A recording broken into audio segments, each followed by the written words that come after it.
Sometimes I find it a little tricky to share with you what is going on with me without going into a rant. And there's nothing to totally rant about, but I'm just in this place of being in a funk. And of course, if I don't get enough sleep, that doesn't help.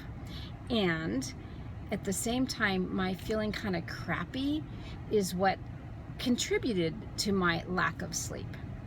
So I'll share with you what I'm seeing going on in a collective way and what is going on with me personally, just to have a sense as to what might be shifting and going on with you. The first is that we, as you know, have been really working as a collective to wake up. And it's almost like my teenage son, right? My husband will often, come in at, 2 minutes after 6, let's say, whatever time he gets up, and says, it's time to get up. And my son says, "Arr," and then he rolls over. And then 2 minutes after that, my husband will be back in the room. It's time to get up. And so as I'm trying to sleep in the other room, I just keep hearing my husband, because he's a morning riser, getting his coffee. No, he doesn't drink coffee, but getting his breakfast going, the fire going, all of these things that happen in the morning for him, which I don't really know what they are.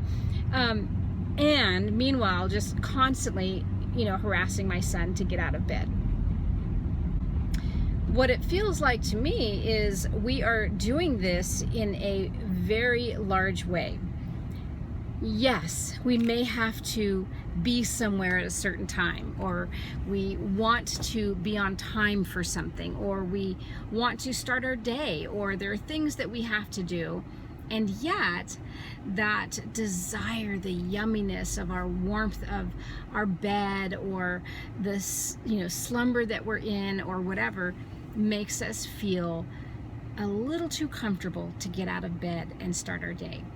Now, for people like my husband, he just has this sense of, I'm ready to get up, I'm ready to start my day, and it's no big deal. Even if he's tired, even if he doesn't want to, he just does it, right? Now, in a collective way, there are so many people who are comfortably turning over and saying, oh, 5 more minutes. Or in human terms, that might be 5 more years, right? What I'm also seeing, however, is that there are certain circumstances that happen if we delay our waking up.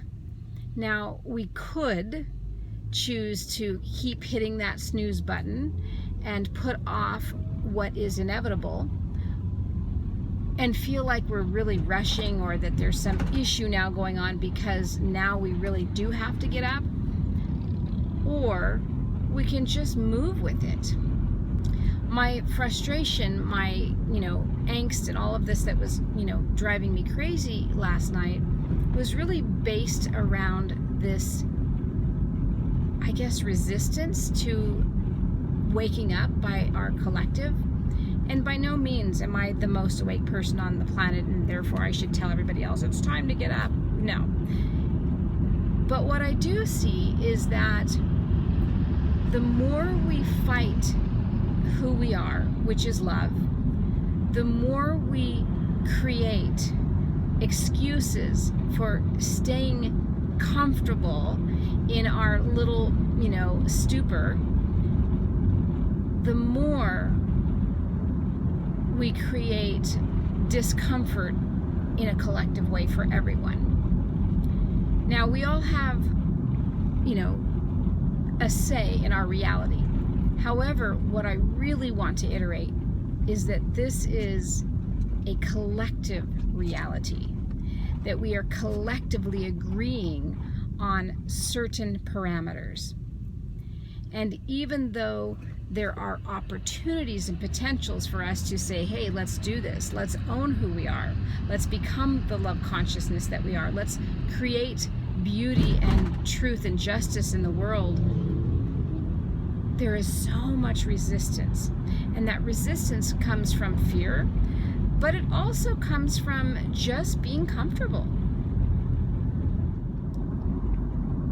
One of the places I go when I get really overwhelmed in this way when I look at the bigger picture of how things aren't happening, how people aren't waking up, or how there's this resistance to waking up, is it begins to take its toll in a deeper way for me.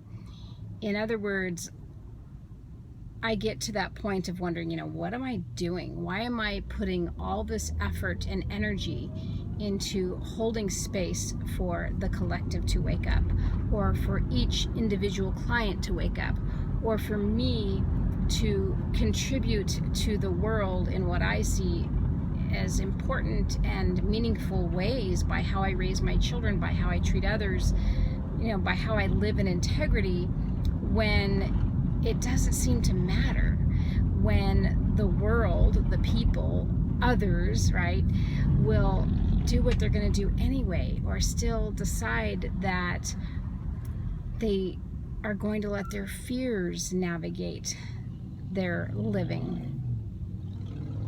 So for me, I just have felt a bit of overwhelm and a bit of sadness and a bit of, hopelessness in a sense, because it feels so exhausting at times.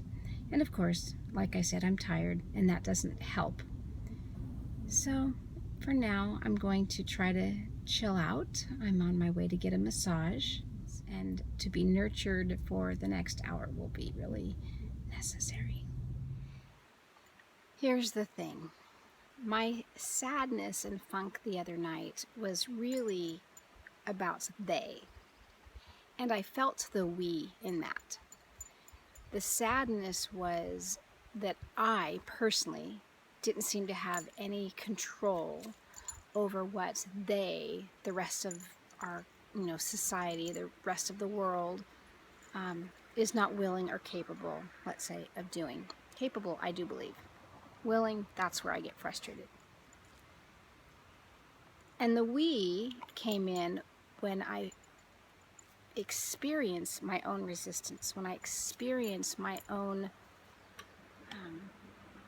screwed upness, when I feel into all of this stuff that's so-called wrong with me, or how I can't even seem to get out of my own way at times, right?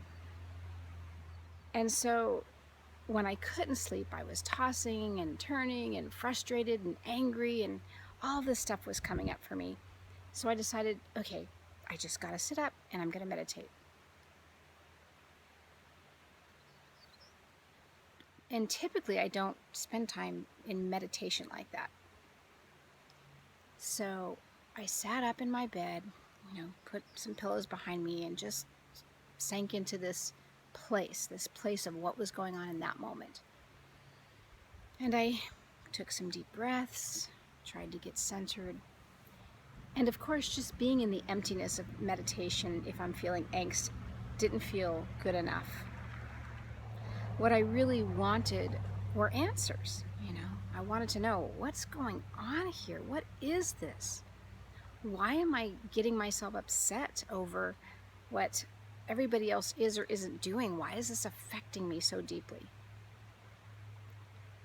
And I don't remember exactly what I asked or how I asked the question, but it was clear the information that was coming through was really about me being who I am, period. To allow me to be me wherever I went, and to stop holding back, or almost like making excuses for myself, feeling apologetic in some way for me being who I am, even if what I am is, whether it's a mystic, or whether it's messy, or whether it's somebody who swears too much, or whether it's a really crappy mom at times. Whatever. And as I asked, really, to just be who I am always, all the time, wherever I go, and it was very clear, yes, be who you are, unapologetically. So I did sort of evaluate that a little bit, because it felt right, it felt good, it felt frightening, but it was like, okay, so I don't know how this is going to contribute to the whole everybody else being so screwed up. but everybody else sort of disappeared, right? It really came back to me and what my job is. And my job isn't to save the world. My job isn't to awaken others. My job is to simply be me. So I did have to go in there again, when I felt a little calmer the next day, and just clarified. Now, you didn't mean that means being a bitch, right? And so it wasn't and isn't an excuse for me to be mean just for the sake of being mean and say, well, this is what I'm feeling and this is the way it is, so too bad, I'm going to impose my, blah all over you. That's not what it was meant to share. It's not to say that that's wrong, but that's not really the intention, and it doesn't help me or anybody else. So I think it's kind of interesting that I was told when I was in meditation to just be who I am, to truly just be who I am wherever I am. Right now, there is a movement to change our natural river. I live within walking distance from this beautiful river, and the county wants to put a dam in the river. And basically, it's changing the flow, changing the natural course of who the river is. So today, my husband and I came down to the river, and we're going to do some drumming, some beautiful ceremony, and the idea is to really have people come together to say, yes, let the river be who and what it is.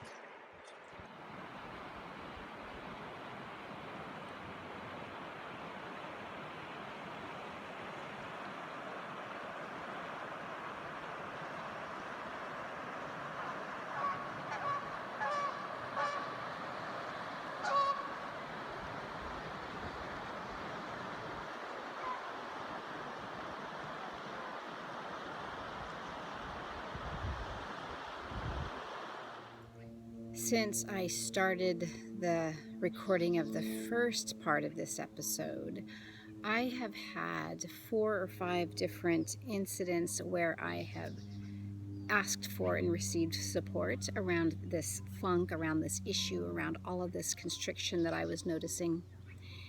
And they've all been really helpful in putting some parts together, some parts of this puzzle that was really needing to be looked at even deeper.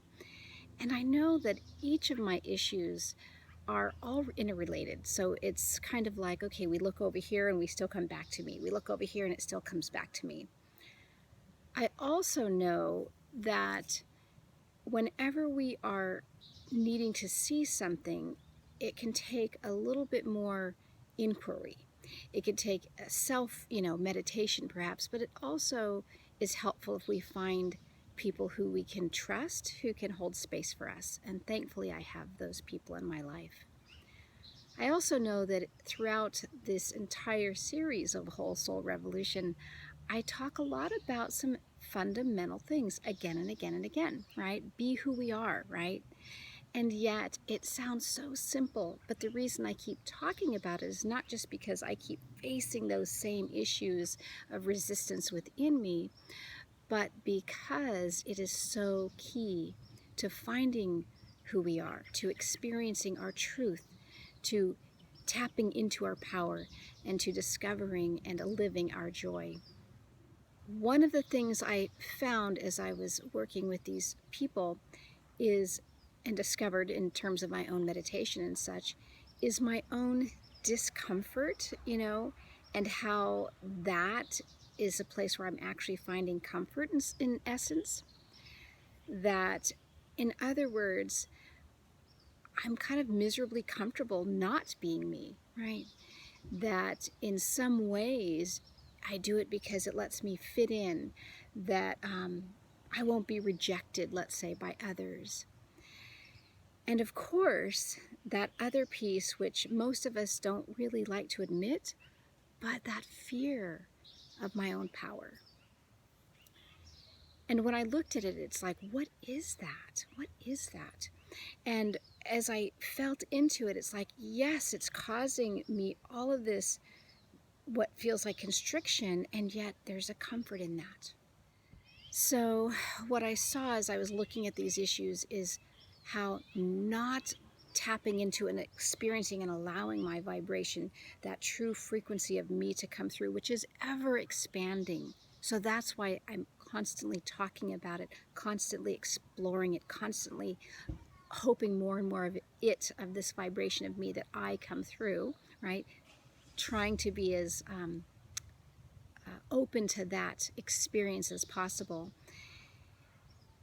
It causes me such misery, really, by not allowing me to be me. And it's causing me my own limitation. It's very similar to a birthing process, this allowing ourselves to be who we are, to allowing our vibration to come through, to experience. It's a lot like birth, and it's a lot like the river. These are just simple analogies. In other words, we don't want to dam that flow. We don't want to dam that river. We don't want to stop the flow. And what we want to do instead is to experience the beauty of it, the gifts, the life that's there.